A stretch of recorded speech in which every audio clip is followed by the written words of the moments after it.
Bonjour et bienvenue sur Angers Télé pour ce nouveau rendez-vous d'information en ce vendredi 16 août. Vous pouvez le constater, nous avons décidé de poser nos caméras au jardin des kangourous à la Possonnière, une idée de sortie pour ce week-end. Nous en reparlerons un tout petit peu plus tard avec le co-gérant de ce site. 150 wallabies vivent ici dans un parc de 6 hectares à une vingtaine de kilomètres d'Angers. L'idée a de quoi surprendre. Pour nous en parler, Loïc Laurando, co-gérant du jardin, bonjour. Bonjour et bienvenue. Merci. Alors expliquez-nous comment vous est venue l'idée de créer ce jardin des kangourous. Alors le jardin des kangourous est ici, c'est vrai en Anjou, ça peut surprendre effectivement, c'est aussi pour ça qu'on l'a fait d'ailleurs. On avait la possibilité nous de s'établir ici et on avait par curiosité, on avait été voir d'autres parcs comme par exemple la Montagne des Singes, la Rocamadour ou autres, qui nous inspiraient déjà pas mal. Ma femme a toujours eu un attrait pour l'Australie. Et bon an mal an, les singes c'est pour nous un peu trop rapide, on a préféré faire quelque chose de plus calme. On en est arrivé assez rapidement sur le kangourou et plus précisément sur le wallaby de Bennett. En moyenne l'année dernière on a à peu près accueilli, je crois on tournait aux alentours de 15 000 visiteurs. On espère progresser mais il faut aussi que ça se fasse gentiment. Nous ce qu'on veut avant tout c'est rester un parc à échelle humaine. On ne veut pas avoir trop de monde, c'est bête à dire, mais trop de monde sur une grosse journée, en fait, on profite beaucoup moins de la visite. On n'a vraiment aucune barrière entre les animaux et nous, ce qui fait tout le charme en fait, de la visite est là, et la rencontre insolite aussi avec les animaux.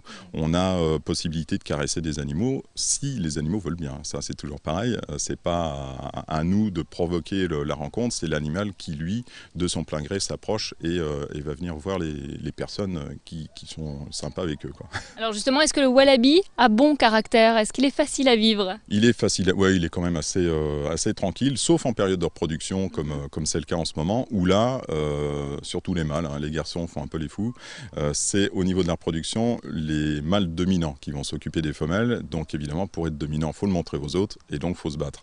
Ce qui nous génère en ce moment des combats assez fréquents, quasi tous les jours, avec en moyenne 2 à 3 femelles en ce moment qui vont être fécondées, donc des combats intensifs quelquefois, et puis beaucoup de traces de griffures, une fourrure qui est beaucoup moins belle que d'habitude en ce moment parce que justement ils le montrent qu'ils veulent être les plus forts, quoi, voilà.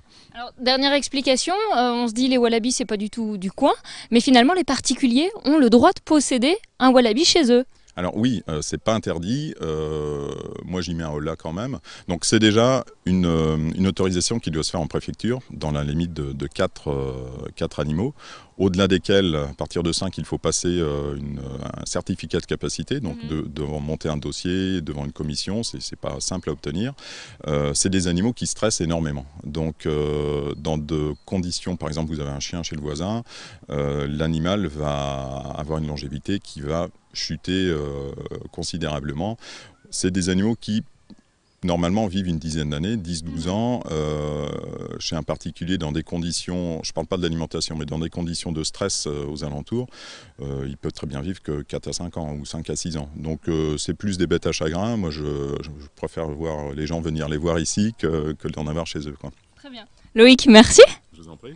Je vous rappelle que le jardin des kangourous à la Possonnière est ouvert tous les jours de la semaine, de 14h à 19h, et ce jusqu'au 31 août.